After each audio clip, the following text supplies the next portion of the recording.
Assalamualaikum warahmatullahi wabarakatuh. Perkenalkan, saya Atar Muzaffar atau Nazahrawi, mahasiswa program studi Magister Teknologi Nano Institut Teknologi Bandung. Bersama teman saya Muhammad Wahyudi, kami akan menjelaskan beberapa hal terkait salah satu instrumen karakterisasi material nano, yaitu Microcompute Tomography Scan, atau bisa dikatakan Micro CT Scan. Meskipun dalam hal performa, terutama resolusi dan detail masih di bawah dari Nano CT Scan, instrumen ini masih dapat digunakan untuk mengkarakterisasi material nano dalam hal memperoleh informasi terkait struktur internal dan morfologi material tersebut pada skala mikrometer dan submikrometer. Di sini ada beberapa hal yang akan kami bahas. Yang pertama terkait sejarah penemuan sinar X, karena sinar X merupakan salah satu komponen utama pada instrumen CT scan. Yang kedua, prinsip kerja dari micro CT scan. Yang ketiga, perbedaan micro CT scan dan CT scan yang biasa digunakan dalam bidang medis. Yang keempat, teknik karakterisasi. Yang kelima, pemanfaatan dan aplikasinya. Yang keenam, kelebihan dan kekurangannya, serta yang terakhir, contoh hasil karakterisasi. Untuk poin 1-3 akan dijelaskan oleh teman saya Muhammad Wahyudi. Dimulai dari penemuan sinar X. Sinar X ditemukan oleh Willem Ronson pada tahun 27 Maret 1845 dan wafat 10 Februari 1923. Beliau merupakan seorang insinyur mekanik dan fisikawan Jerman yang pada 8 November 1895 menghasilkan dan mendeteksi radiasi elektromagnetik dalam rentang panjang gelombang yang dikenal sebagai sinar X atau sinar Ronson. Sebuah pencapaian yang memberinya hadiah Nobel Fisika pertama pada tahun 1901. Untuk menghormati pencapaian Ronson, pada tahun 2004, International Union of Pure and Applied Chemistry atau IUPAC menamai elemen salah satu dengan nama ronsengenium. Sinar X atau radiasi X adalah bentuk radiasi elektromagnetik berenergi tinggi yang dapat menembus material padat. Sebagian besar sinar X memiliki panjang gelombang yang berkisaran antara 10 pikometer hingga 10 nanometer, yang sesuai dengan frekuensi dalam rentan 30 petahertz hingga 30 exahertz, atau 3 kali 10 pangkat 16 Hz hingga 3 kali 10 pangkat 19 Hz, dan energi dalam rentan 45 elektron volt hingga 124 kilo elektron volt. Panjang gelombang sinar X lebih pendek dibandingkan sinar UV dan biasanya lebih panjang dibandingkan sinar gamma.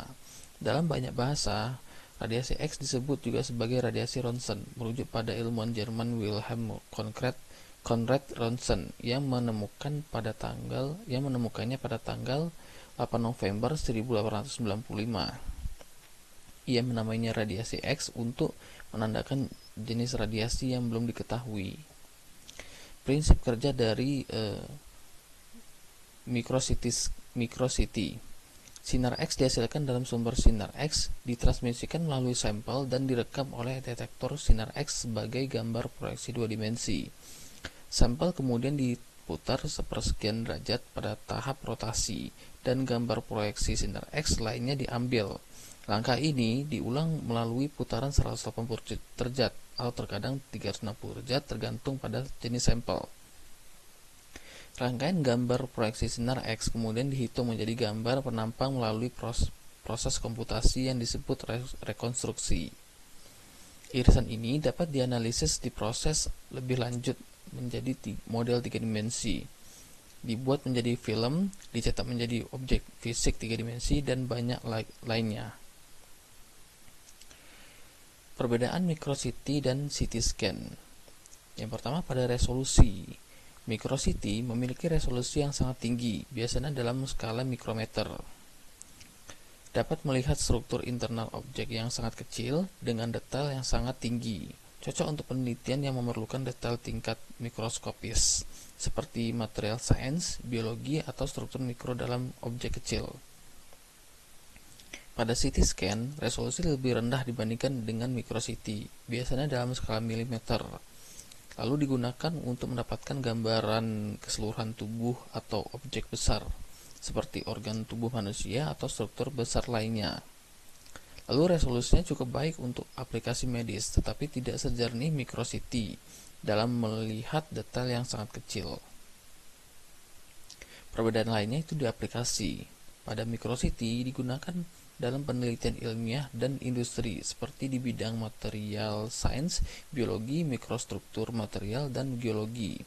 Lalu cocok untuk memindai objek kecil seperti jaringan tumbuhan, tulang mikro, atau material komposit dalam skala yang sangat kecil. Biasanya digunakan di laboratorium riset.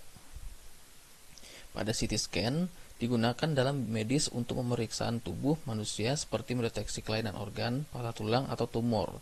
Aplikasi utamanya adalah untuk diagnosis medis seperti pemeriksaan kepala, dada, atau perut. Digunakan secara luas di rumah sakit atau fasilitas medis lainnya. Selanjutnya, untuk teknik karakterisasi micro-CT scan, pertama, preparasi sampel. Sampel harus berada dalam kondisi stabil dan bersih sebelum dipindai. Sampel ditempatkan dalam wadah tersegel untuk menjaga integritas selama pemindaian. Lalu ukuran sampel disesuaikan dengan ruang pemindaian agar dapat dipindai dengan optimal. Sampel perlu memiliki perbedaan densitas yang memadai antar bagiannya untuk menghasilkan kontras gambar yang baik. Nah, untuk proses pemindaian, alat dilengkapi dengan sumber sinar X yang memancarkan radiasi ke sampel. Nah, sampel akan diletakkan dalam wadah transparan yang tersegel dan ditempatkan di atas meja berputar. Sampel berputar 360 derajat sehingga dapat direkam dari berbagai sudut. Sinar X akan melewati sampel, kemudian akan diabsorpsi yang intensitasnya berbeda tergantung dari densitas suatu bahan. Bahan dengan densitas tinggi, seperti substrat, akan menyerap lebih banyak sinar X. Sedangkan sebaliknya, bahan dengan densitas rendah, seperti ruang udara atau void, akan menyerap lebih sedikit sinar X. Detektor akan menangkap sinar X yang telah menembus sampel dan mengubahnya menjadi gambar digital. Gambar-gambar dari berbagai sudut diproses untuk menghasilkan rekonstruksi 3D struktur internal sampel. Berikutnya, pemanfaatan dan aplikasi dari micro-CT scan. Pertama, dalam bidang tulang atau biomedis. Aplikasinya pada menganalisis penyakit tulang, implan, regenerasi, studi gigi. Nah, micro-CT digunakan secara luas untuk menganalisis mikroarsitektur tulang, kepadatan dan kualitas sehingga sangat berharga dalam studi osteoporosis, radang sendi, regenerasi tulang, perbaikan fraktur, dan evaluasi implan tulang. Lalu digunakan juga untuk memantau perkembangan penyakit, hasil rekayasa jaringan, dan efek pembebanan mekanis atau perawatan obat pada model praklinis. Nah, micro-CT digunakan untuk memungkinkan studi longitudinal pada hewan hidup yang memungkinkan peneliti melacak remodeling dan adaptasi tulang dari waktu ke waktu tanpa mengorbankan spesimen. Yang kedua, pada bidang kanker dan pembuluh darah. Micro-CT diterapkan dalam penelitian kanker untuk mempelajari pertumbuhan tumor, angiogenesis dan efektivitas obat anti-kanker, baik in vivo maupun ex vivo. Lalu digunakan juga untuk pencitraan 3D beresolusi tinggi terhadap struktur pembuluh darah dan angiografi. Lalu membantu dalam studi pertumbuhan pembuluh darah, iskemia jaringan, dan integrasi jaringan rekayasa. Yang ketiga, pada bidang rekayasa jaringan. Teknik ini digunakan untuk mengevaluasi arsitektur dan integrasi scaffold dan biomaterial untuk rekayasa jaringan, serta untuk memantau pertumbuhan jaringan, mineralisasi secara in vitro dan in vivo. Lalu yang keempat, dalam bidang geologi atau ilmu material, micro-CT scan digunakan untuk memeriksa sampel inti, fosil, porositas batuan, dan mikrostruktur material seperti batu pasir dan aspal. Hal ini juga diterapkan untuk mempelajari struktur internal buat batuan, reservoir, dan material lainnya pada resolusi tinggi. Kemudian kelebihan dan kekurangan dari micro-CT scan. Pertama, kelebihannya adalah non-destruktif, yaitu memungkinkan pemindaian sampel tanpa merusak spesimen, ideal untuk spesimen langka, berharga, ataupun studi longitudinal. Namun, untuk kekurangannya durasi pemindaian yang lama. Pemindaian dengan resolusi tinggi membutuhkan waktu yang signifikan, terutama untuk sampel berukuran besar atau sampel dengan jumlah yang sangat banyak. Yang kedua kelebihannya adalah memiliki resolusi yang tinggi. Dapat memvisualisasi struktur mikroskopis atau submikron, memungkinkan analisis porositas, densitas, dan struktur internal yang sulit dicapai dengan teknik lain. Namun ukuran data yang sangat besar ini menghasilkan data dengan ukuran sangat besar sehingga ratusan gigabyte, lalu memerlukan perangkat keras dan kapasitas penyimpanan daya pemrosesan yang memadai. Dan yang ketiga, dapat analisis secara 3D. Memberikan citra 3 dimensi yang memungkinkan analisis struktur dan morfologi sampel secara holistik, termasuk hubungan antara komponen internal.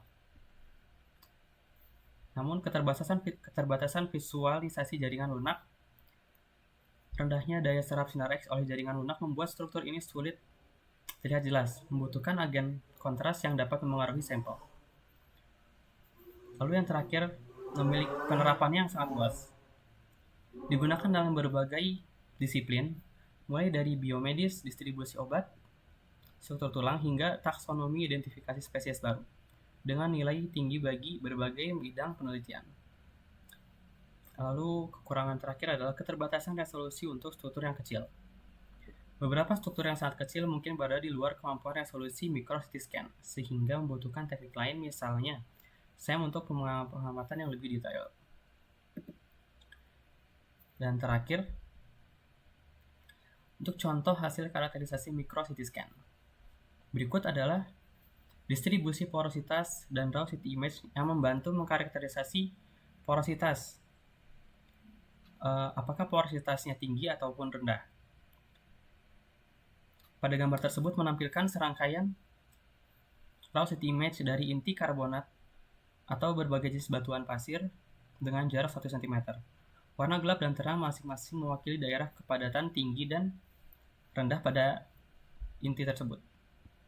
Nah, untuk pada bagian A, batu pasir yang belum terkonsolidasi tampak memiliki porositas yang tinggi dengan celah-celah antara butiran yang besar dan tidak berbatuan.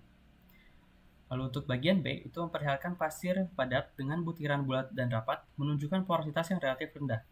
Sementara itu, batu pasir Bentheimer pada bagian C memiliki tekstur homogen dengan warna abu-abu merata, mencerminkan porositas sedang hingga tinggi yang tersebar seragam. Untuk bagian D menunjukkan batu pasir gas ketat ataupun tight gas sandstone dengan porositas yang sangat rendah dan struktur kompak. Sedangkan pada bagian E dan F membandingkan batu pasir berporositas rendah dalam resolusi rendah dan tinggi, di mana detail pori lebih jelas terlihat pada resolusi tinggi meskipun jumlahnya tetap sedikit. Untuk bagian G menunjukkan batu pasir dengan distribusi pori yang lebih merata, terlihat dari titik-titik terang yang tersebar. Untuk batuan karbonat, bagian H yang direkam pada resolusi rendah menunjukkan tekstur kompleks tetapi kurang jelas. Sedangkan pada bagian I, pada resolusi tinggi memperlihatkan porositas yang heterogen dan signifikan, mencerminkan struktur dual porosity khas batuan karbonat. Secara keseluruhan, resolusi pemindaian sangat mempengaruhi visualisasi pori, terutama pada batuan dengan porositas rendah atau struktur kompleks seperti karbonat.